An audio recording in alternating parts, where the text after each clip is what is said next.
A paz do Senhor a todos. Amém. Amém. Glória a Deus.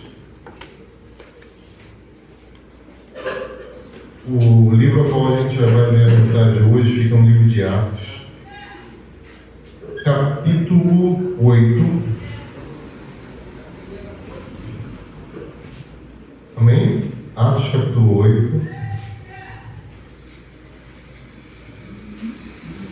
A partir do verso 14 ao 23.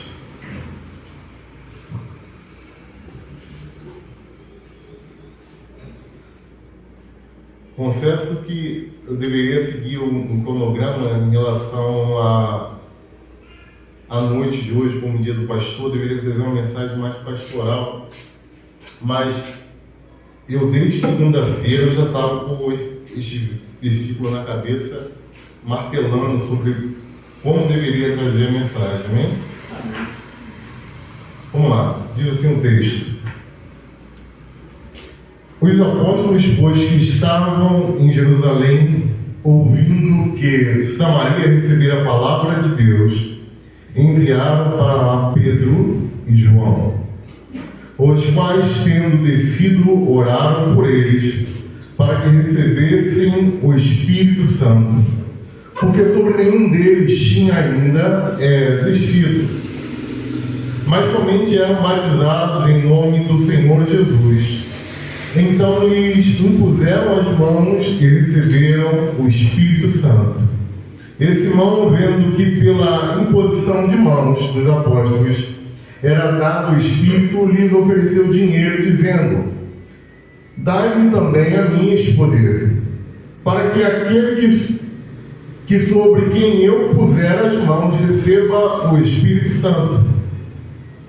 Mas disse-lhe Pedro: o teu dinheiro seja para perdição, pois cuidaste que o dom de Deus é alcançado por dinheiro. Tu não tens parte nem sorte nesta palavra, porque o teu coração não é reto diante de Deus. Arrepende-te, pois, dessa tua iniquidade, e ora a Deus para que porventura te seja perdoado o pensamento do teu coração. Pois vejo que está em fel de amargura e em laço de iniquidade. Respondendo, porém, Simão disse: orai vós por mim ao Senhor, para que nada do que disseste venha sobre mim. Amém? Podeis sentar.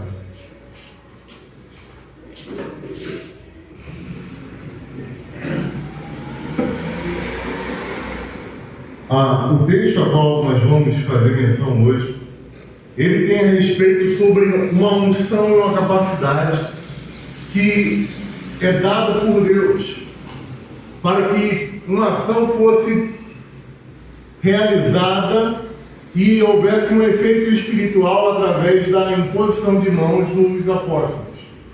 Essa unção era uma unção delegada sobre a vida deles para que houvesse um crescimento exponencial do poder de Deus, da presença de Deus na vida de cada indivíduo ao qual eles colocavam as suas mãos. Mas vemos que Simão, que era mágico, ele já tinha dominado Samaria pelos seus encantos. E quando ele viu Filipe começar a curar paralíticos, libertar vidas, expulsar os demônios das pessoas, eles saíram gritando, ele ficou atônito. É esta palavra que o texto destaca. E ele sentiu aquele desejo no coração de estar perto. No primeiro momento, o que ele queria era descobrir que mistério era aquele. O que estava por trás daquela ação espiritual que Filipe operava. Nós vemos que a palavra diz que ele também se converteu. Então ele seguia Filipe de perto. Ele olhava os milagres, ele cria em que Jesus operava, mas ele sempre teve o encantamento e a mágica como comércio. E nessa medida dele, natural dele agir, quando ele viu Pedro e João orarem pelas pessoas e as pessoas receberem o Espírito Santo, ele pensou: olha, é isso que eu quero e é isso que eu vou atrás. Então ele se aproxima de quem tinha este poder e ele oferece dinheiro. Sabe o que ele está fazendo? Ele está tentando buscar um direito a atuar espiritualmente pelo que tem, pelo valor que ele tinha. E na verdade, nós vemos pessoas agirem assim até hoje. Elas querem atuar e operar a presença de Deus de uma forma que elas não entendem como, porque elas não têm a essência daquilo que é para se ter, para se operar o poder de Deus. Porque a operação de Deus agir através dos apóstolos não vinha de nada comprado, não vinha de valor algum que a pessoa pudesse pagar. Agora que Pedro diz que ele está em laço de iniquidade, ele diz que aquilo que ele deseja no seu coração é um laço preso na vida dele, porque ele entendia que ele podia alcançar o sucesso espiritual se ele atuasse daquela forma como os apóstolos estavam atuando. Só que ele queria isso não pelo esforço de buscar a presença de Deus, não pelo esforço de ter uma vida de oração, não pelo esforço de abrir mão da sua vida para viver o projeto de Deus. Ele queria buscar a presença de Deus, ele queria estar ali naquele local e operar durante todo o povo, para ser visto e para ser notado como alguém que tinha aquele poder. Nós vemos que o Evangelho, a Assembleia de Deus, em outras igrejas, elas têm feito a história delas não pelos seus equipamentos, não pela sua capacidade de elocução, também não pela sua capacidade musical, mas o Evangelho foi crescendo de bairro a bairro, no nosso estado mesmo, porque pessoas estavam se dedicando verdadeiramente a fazer a vontade de Deus. Então a presença que eles traziam para o ambiente era maior do que a capacidade que eles tinham financeira de operar. Então nós vemos que o Evangelho ele sempre foi gerado através de pessoas que tinham um coração sincero e voltados para Deus. Lembro-me que uma vez eu estava em Areia Branca, numa casa do lado de fora, numa casa de murinho baixo, muro de tijolo, nem bolsado estava, o chão era de terra. Pai, não. O chão era de terra e a gente ficava do lado de fora olhando o culto que estava dentro, porque a gente esperava que dali viria uma palavra de Deus, porque tinha uma presença que a gente não sabia explicar de onde vinha aquela presença de Deus, aquela ação divina, a glória do Espírito Santo naquele ambiente.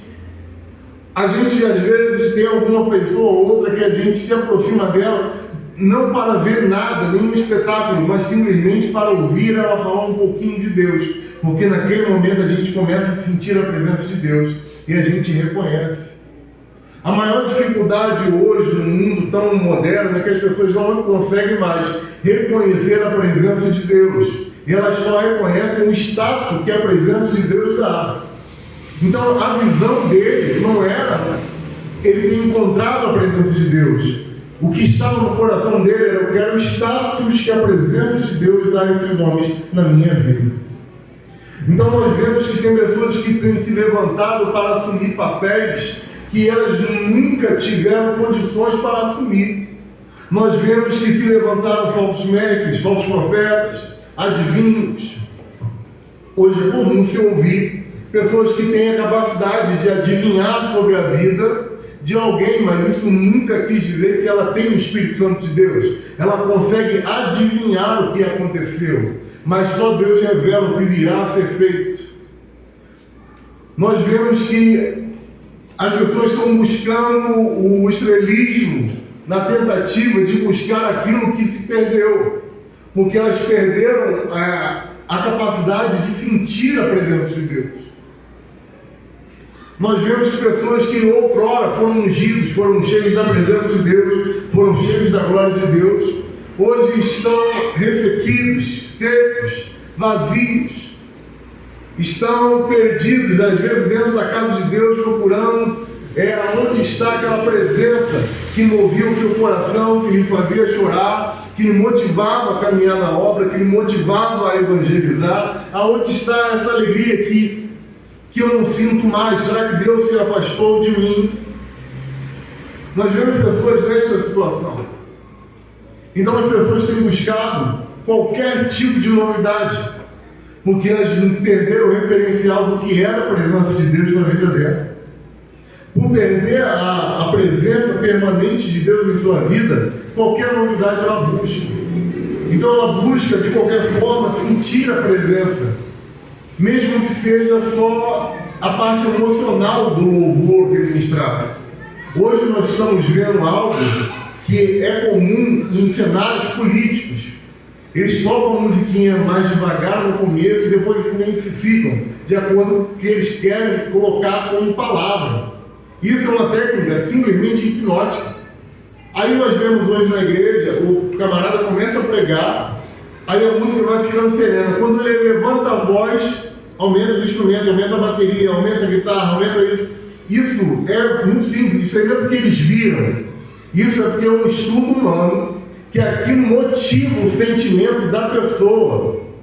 Não é nada que há uma ação de Deus, não. Não é mágica, é simplesmente observar uma forma de induzir o comportamento naquele que está ouvindo. Então eles usam a estrutura que eles têm para seduzir e manipular o sentimento da pessoa, porque eles estão secos e não têm mais a presença de Deus. Porque quando eles falam, as palavras ainda são vazias, não tem mais o brilho da glória, não tem mais o brilho da presença. E aquilo que eles pregam, eles nem precisam estar biblicamente corretos, porque a emoção já fez a euforia do povo. E essa emoção é tudo que eles queriam. Eles queriam a emoção para quando eles acabarem de louvar, para quando eles acabarem de pregar, eles escutarem palmas. Podem ver que todas as vezes que essas pessoas acabam de pregar ou louvar, a gente escuta.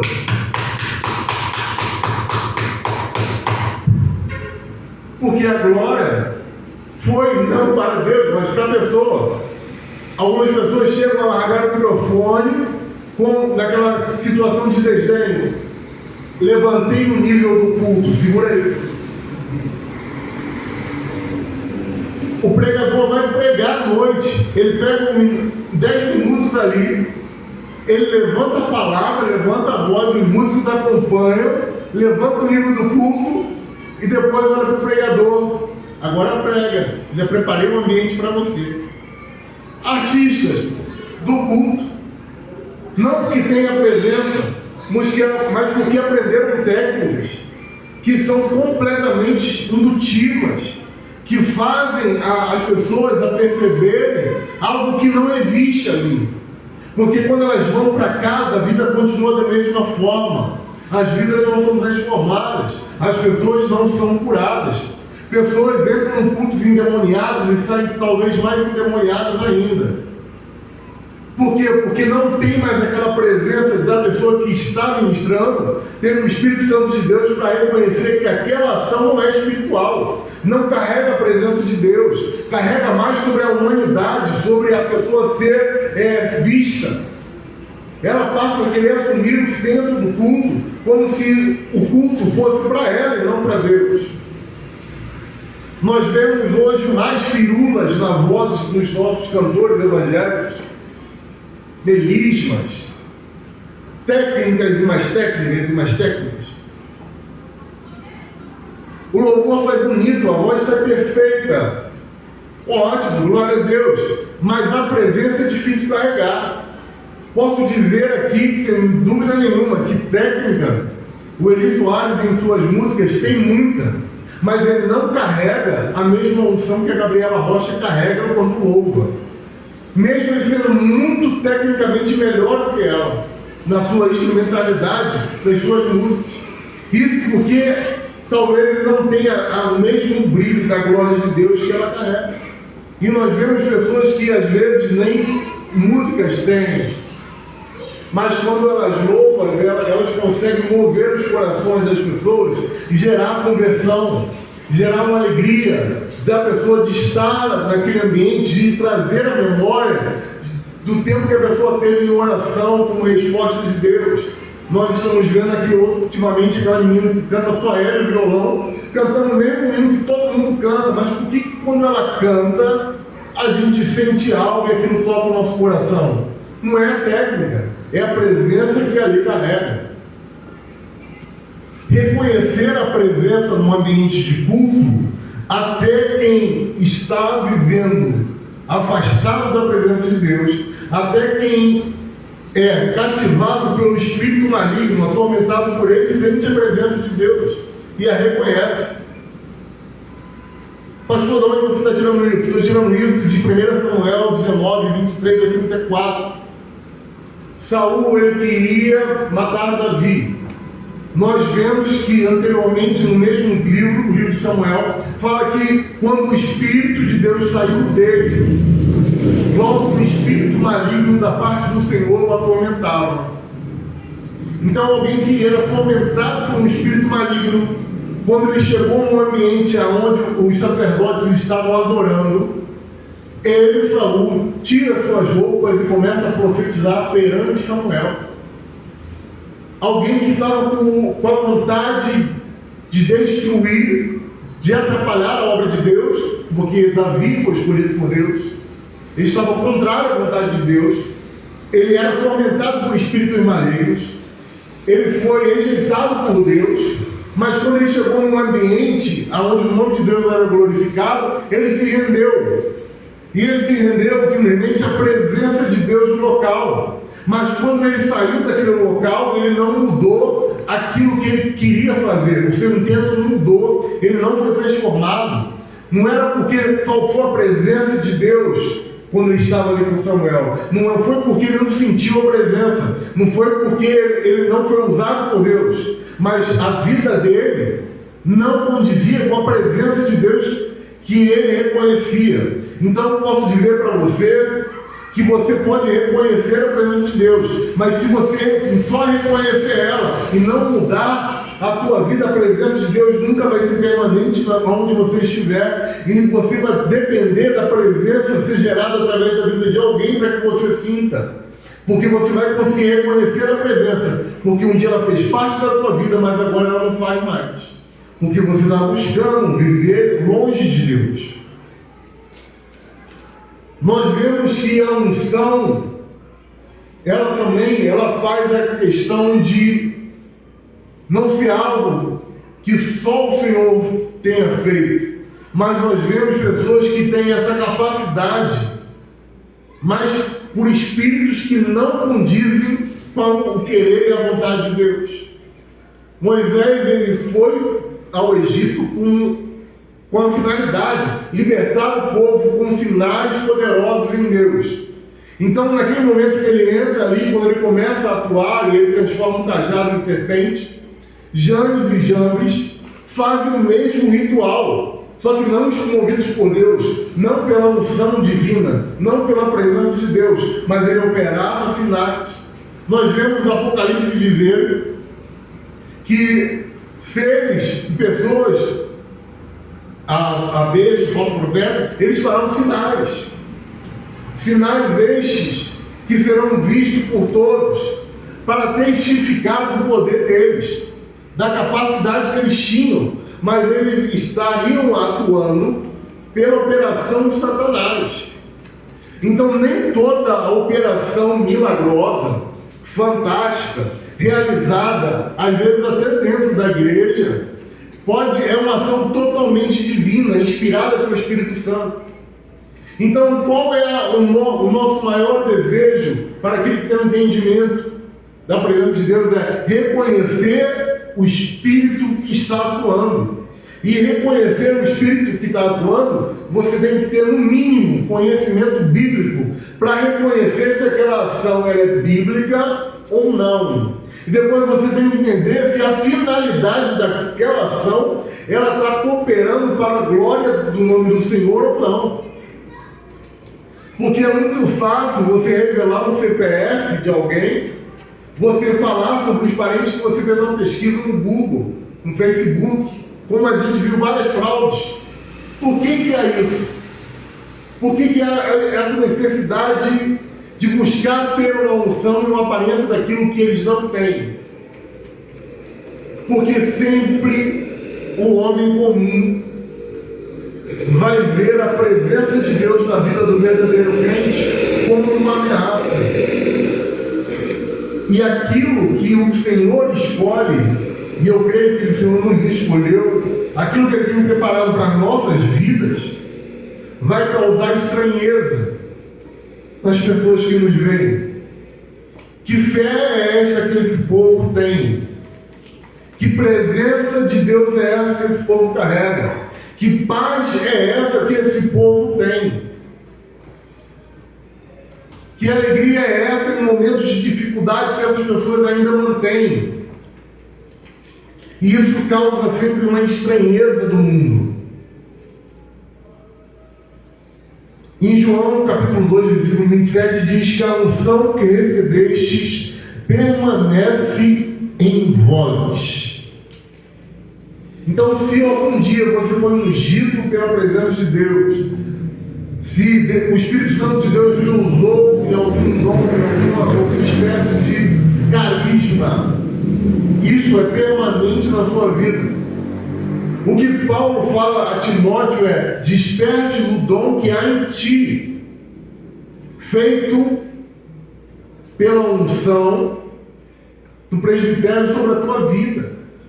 Então, se você recebeu uma unção espiritual de Deus, não duvide dela. Se você recebeu uma unção ou foi otorgado a um ministério dentro da igreja, como diaconado, pastorado, evangelista, você já tem uma autoridade que é sobre medida para você atuar e operar segundo a vontade e o querer de Deus.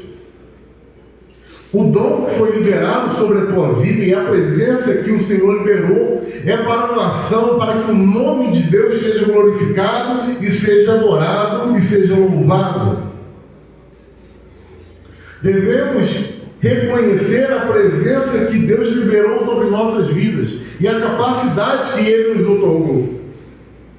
Nós vemos Elias dar a capa a Eliseu, e Eliseu, ele manteve aquilo porque que ele queria era a unção.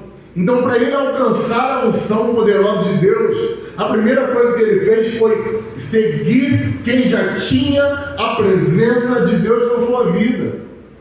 Ele não foi achar, não, agora eu fui ungido profeta, eu estou livre e posso fazer do meu jeito. Não, ande com quem tem a presença de Deus, com quem carrega a presença de Deus, para entender como trabalhar naquilo que Deus te chamou, para aprender a carregar a presença de Deus e a responsabilidade disso, que vai passar para a tua vida.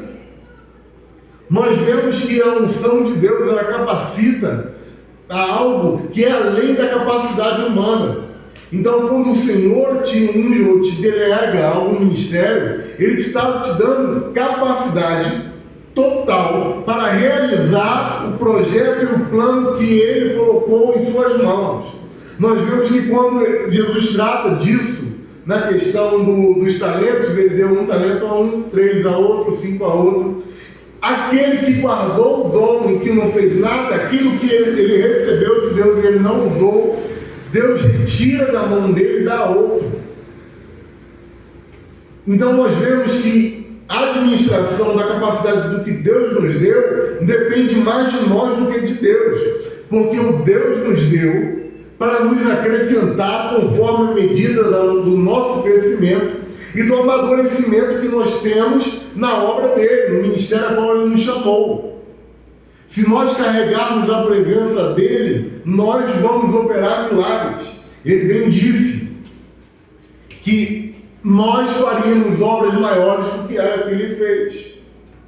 Agora, não acreditar nisso também é um posicionamento nosso.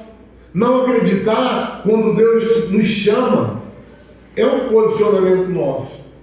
Nós vemos que homens de Deus notáveis tiveram dúvidas também do seu chamado. Tiveram dúvidas daquilo que era a unção de Deus sobre a sua vida. Quando nós vemos Gideão receber a palavra para que ele iria atuar e operar no seu povo para libertá-lo, Gideão, ele recebe a palavra e ele tem aquele entendimento: eu não sou nada disso aí que você está me chamando. Porque ele não via nele capacidade alguma para fazer aquilo que o anjo lhe disse que ele iria fazer.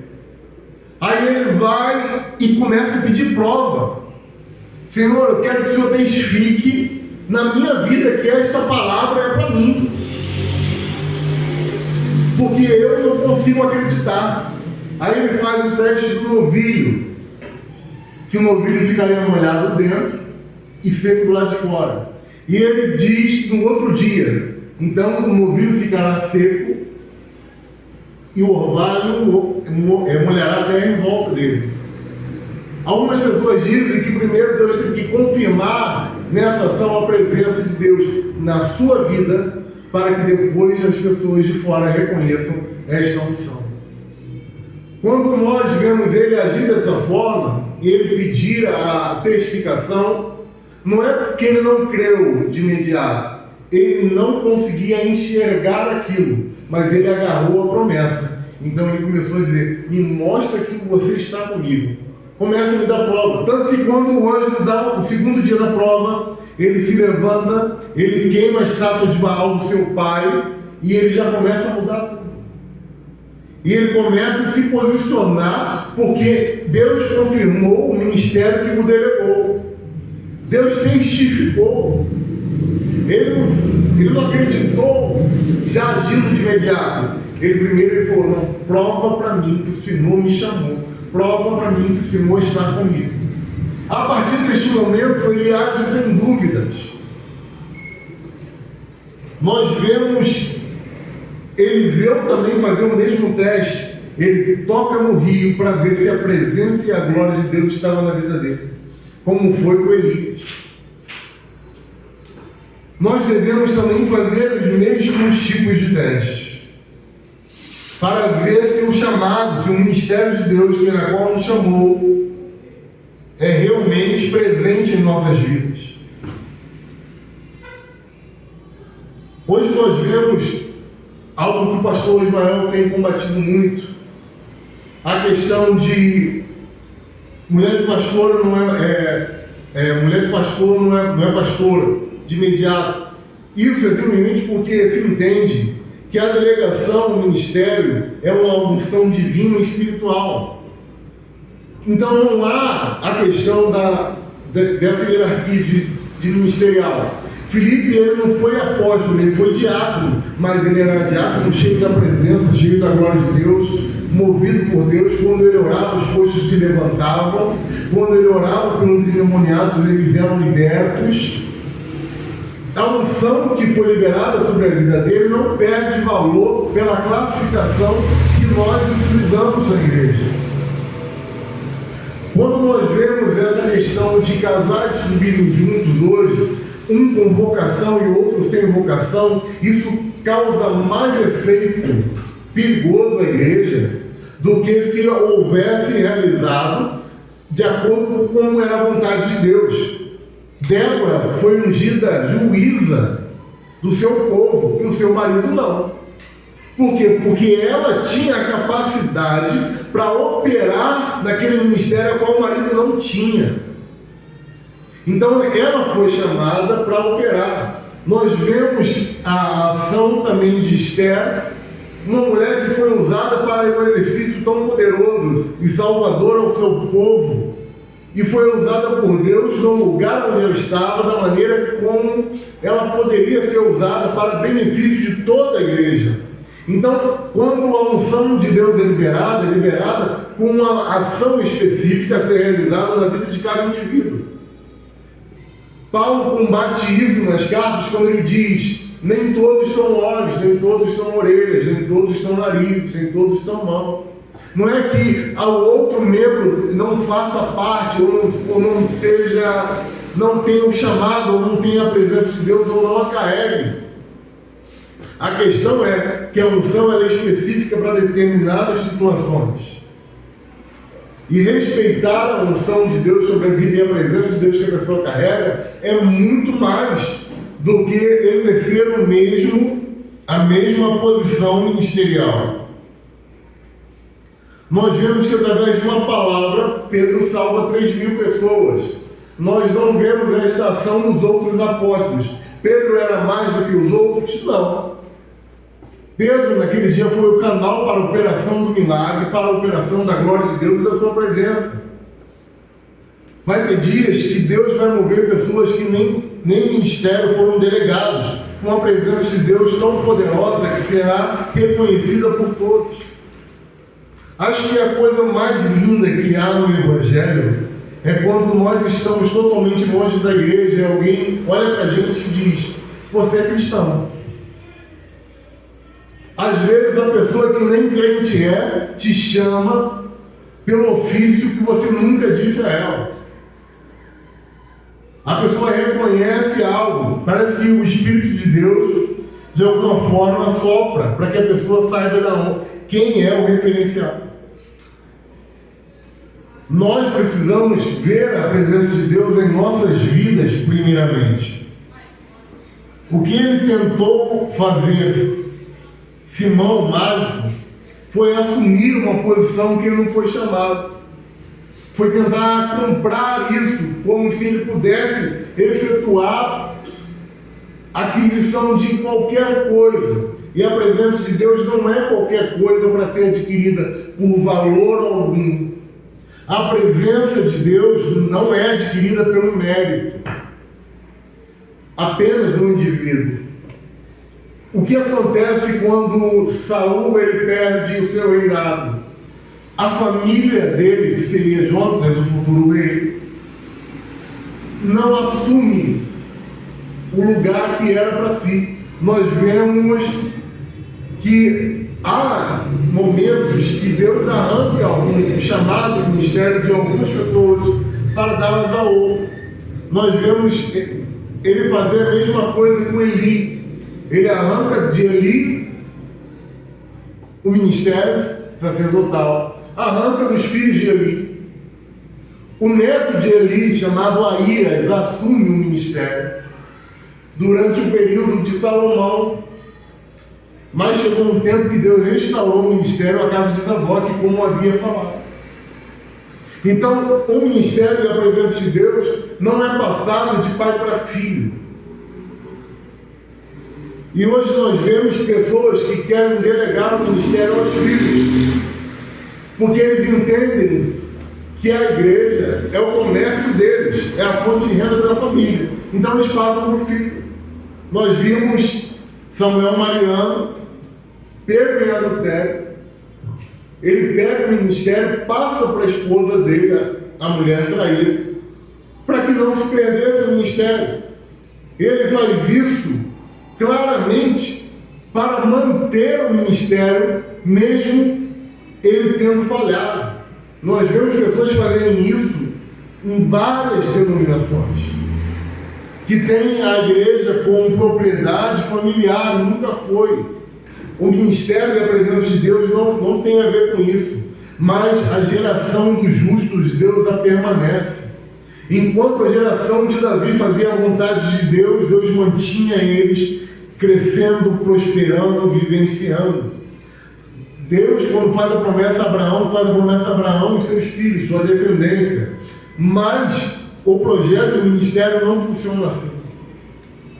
Nós vemos que nem todo aquele que é ungido por Deus, mesmo operando milagres também, ele consegue delegar e passar o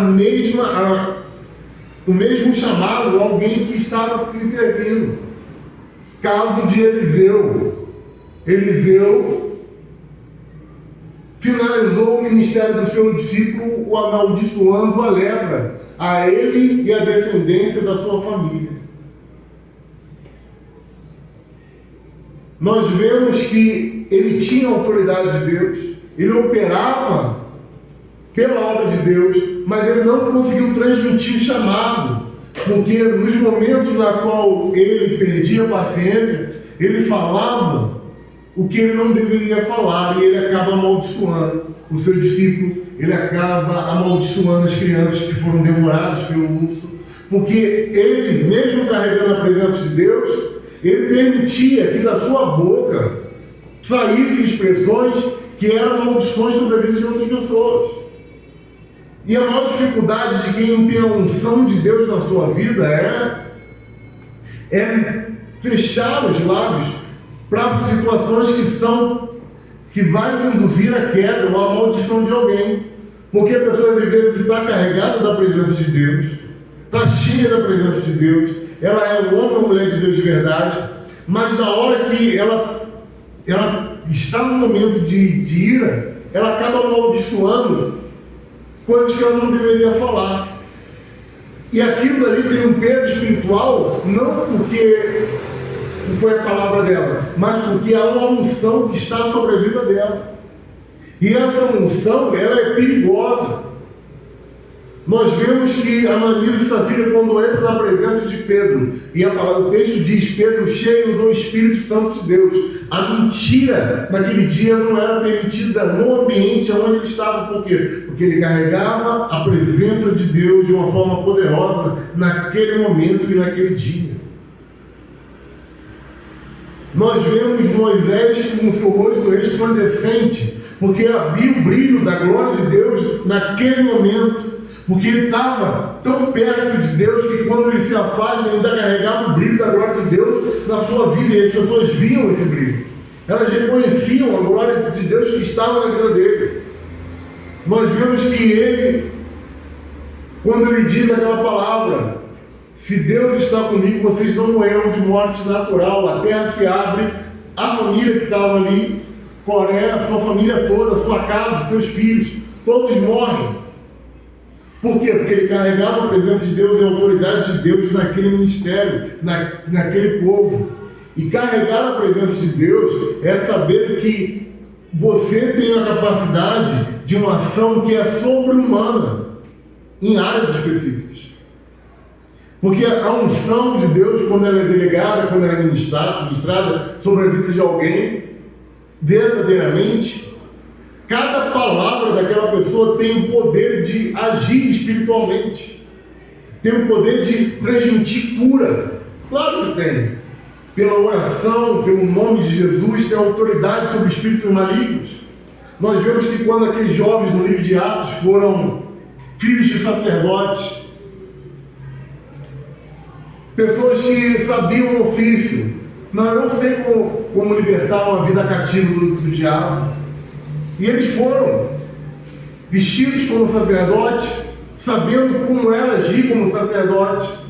Chegaram lá e simplesmente tomaram a surra. Aí Satanás diz assim, ó, eu conheço esse Jesus, eu conheço quem é Paulo, mas vocês não têm autoridade aqui. Vocês não carregam a autoridade que Paulo tem, vocês não carregam a autoridade que Cristo tem. Ah, mas eu aprendi o ofício. Meu amado, o ofício ministerial se aprende ou caminhando com quem tem o ofício, e é delegado por quem tem o ofício, para que a pessoa seja operadora daquilo ali, segundo a vontade e o querer de Deus. Não há quem se mantenha no ministério fazendo a vontade de Deus que não carregue a presença de Deus na sua vida. É comum, quando a gente conhece algumas pessoas que atuam em dons espirituais, elas dizerem assim, ó, um anjo do Senhor está ao meu lado. Ela fala isso porque naquele momento a presença de Deus está do lado dela. Então ela sente como se fosse realmente uma pessoa que está naquele ambiente. Então naquela hora ela pode operar e fazer grandes coisas. Os milagres acontecem nesses momentos, porque a presença está permanente do lado da pessoa. Agora o mundo espiritual reconhece, e sempre reconheceu. Toda vez que nós vemos tantas gafes na internet hoje, pastores que oravam e as pessoas endemoniadas os batiam, pessoas que estavam pregando o Evangelho e alguém endemoniado lhe ofendia, lhe falava, revelava algum pecado, alguma falha. Por quê? Porque ele estava fazendo o ministério de Deus sem a presença de Deus, sem a glória de Deus. Ele estava fazendo um ofício como se fosse qualquer coisa, como se as coisas de Deus não fossem sagradas, como se a presença de Deus não fosse necessária para fazer a obra que ele se propõe a fazer. A coisa mais perigosa que tem para qualquer serviço bíblico dentro da igreja é fazê-lo sem que a presença de Deus esteja permanente na vida da pessoa que está fazendo, sem que a pessoa viva em obediência com a vontade de Deus, porque se ela fizer assim, ela sofrerá toda a afronta que o inimigo possa lhe causar, tanto vergonha pública, tanto dor física, tanto ataque espiritual, simplesmente porque ela está se posicionando a fazer algo que Deus não a chamou, porque ela quer fazer pela observação. Não, eu aprendi a fazer, eu sei essa técnica, eu sei esse modo de orar, eu aprendi. Isso não basta, nunca bastou. O mundo espiritual reconhece quem tem a presença e quem não tem, quem vive uma vida com Deus e quem não vive. Quem carrega a presença de Deus é uma pessoa que ora, uma pessoa que busca na palavra de Deus o querer de Deus. É uma pessoa que, quando vai dizer qualquer coisa, pensa como Deus responderia a essa situação. Ela não é uma pessoa precipitada no falar. Ela é uma pessoa que transmite calmaria, paz, longanimidade, porque ela está cheia da presença do Deus vivo. Então, cada palavra que ela diz tem um peso espiritual para libertar vidas, para restaurar vidas, para curar, para manifestar milagres, porque ela está se colocando na posição de intervir. Sabe, pessoas que vão perante um tribunal para intervir? Esta é a função da igreja, que tem a presença e a glória de Deus sobre a sua vida. Nós vemos isso em todos os apóstolos de Cristo, em todos os diáconos, em todos os reis que ele escolheu, em todos os sacerdotes que ele comprovou, porque quando essas pessoas oravam, milagres aconteciam. Quando essas pessoas oravam, o inimigo tinha que bater em retirada. Quando essas pessoas oravam, elas viam os milagres. Quando elas chegavam no ambiente, as pessoas que estavam naquele ambiente mudavam o comportamento. Por quê? Porque elas reconheciam que naquela pessoa existia a presença de Deus na sua vida, que naquela pessoa não havia engano. Ter a presença e a glória de Deus é mais do que cantar bonito, falar com eloquência, ter um título. O título não serve de nada. Absalão sentou na cadeira onde seu pai era rei, mas ele nunca foi rei de Israel. Ele dormiu com as concubinas de seu pai, mas ele nunca foi rei de Israel. Ele criou um ministério para ele, mas ele nunca foi rei de Israel, porque a presença de Deus é delegada àquele que é obediente à vontade e querer de Deus, aquele que entende que o chamado e a presença que foi liberada sobre a sua vida é para uma obra determinada e específica, a qual ele deve fazer, não porque ele vai se beneficiar com ela, mas porque ele quer ver o nome de Deus ser glorificado através da vida dele. Nós vemos hoje em dia muito fácil as pessoas terem técnicas, mudarem esquemas de luz, mudaram o ambiente. Eu já ouvi falar de pessoas que mudam o cheiro da igreja. Tem essas igrejas lá na Barra que eles colocam cheiro no ambiente da igreja para as pessoas se sentirem mais confortáveis, porque eles não têm a presença. Quando eles falam ser a palavra de Deus que eles cantam, é só técnica, não carrega nada.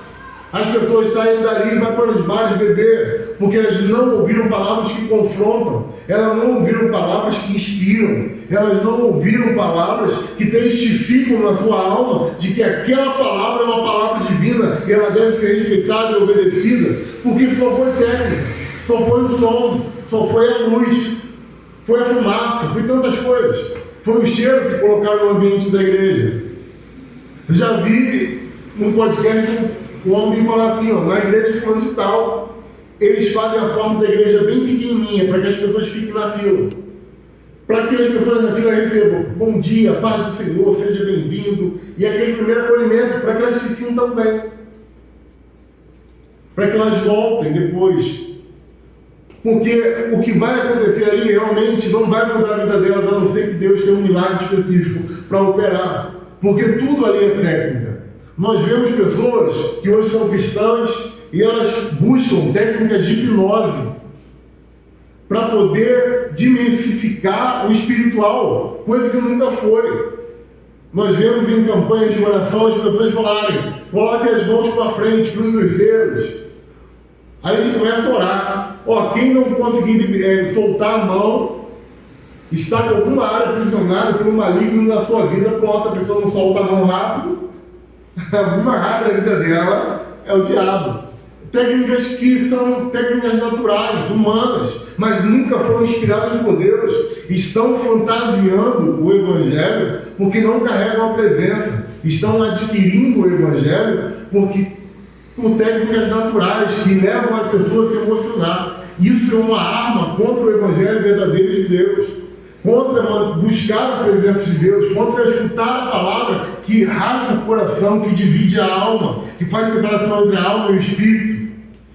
A palavra que faz com que nós nos arrependemos, temamos a Deus, nos reconciliamos com Ele, amemos nossos irmãos, respeitemos a sua palavra, respeitemos a presença de Deus que está na vida dos filhos. Tudo isso é porque o Evangelho hoje está tão fantasiado que é uma máscara, que não tem mais a presença e a glória de Deus.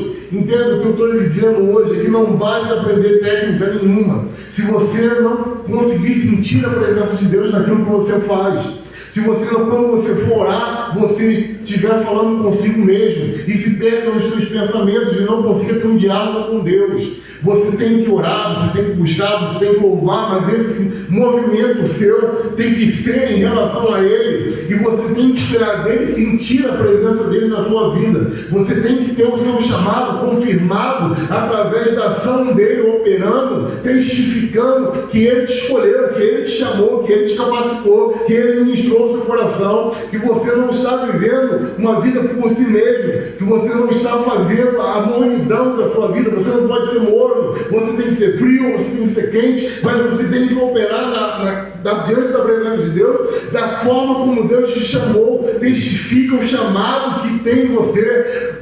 Ressuscite aquilo que foi ministrado sobre a tua vida, porque traga de volta, vê onde você caiu, restaura o ministério, restaura o chamado, restaura o amor, restaura a necessidade de louvar, de sentir a presença de Deus na sua casa, no seu ambiente de trabalho, na tua igreja. Sinta a presença de Deus a qualquer custo, tenha sede. Quando Davi pega e Davi se afasta pelo seu erro, ele diz: Senhor, não tire de mim o teu espírito, tire o reino, tire a família, tire tudo, mas a tua presença não se afaste de mim. Parece que nós estamos perdendo a capacidade de buscar aquilo que é realmente importante, que é a presença e a glória de Deus na nossa vida, porque a unção, ela é a presença e a testificação de que Deus nos escolheu, que Ele nos chamou, que Ele nos chamou, que Ele nos capacitou, que Ele está nos direcionando para o seu objetivo, para a sua obra, que nós não somos do mundo, mas nós fomos eleitos para viver como reis, como sacerdotes, ministradores do seu Evangelho, com poder e glória,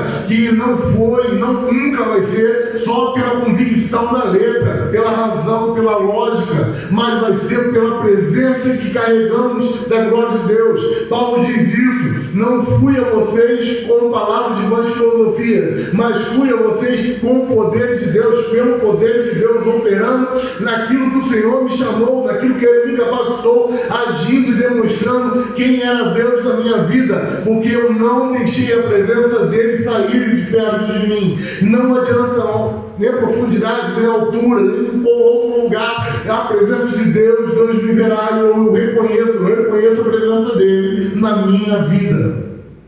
Que nós tenhamos a presença e a glória de Deus testificadas e confirmadas em nossas vidas, que nós não agimos da maneira como o mundo age, porque nós não queremos motivar ou enganar ninguém, mas nós queremos ser um povo que carrega a glória e a presença de Deus em nossas vidas, ao ponto do mundo ver, ao ponto do mundo perceber que aonde nós estamos e aonde nós vamos, tem que haver mudança, um brilho, uma glória permanente de Deus em nossas vidas, que as nossas motivações não são a nossa glória, mas a nossa motivação é o nome e a glória de Deus ser glorificado, porque dele, por ele são todas as coisas. Nós somos meios para que Deus haja no mundo, que nós sejamos cada vez mais capacitados pela presença e a glória de Deus.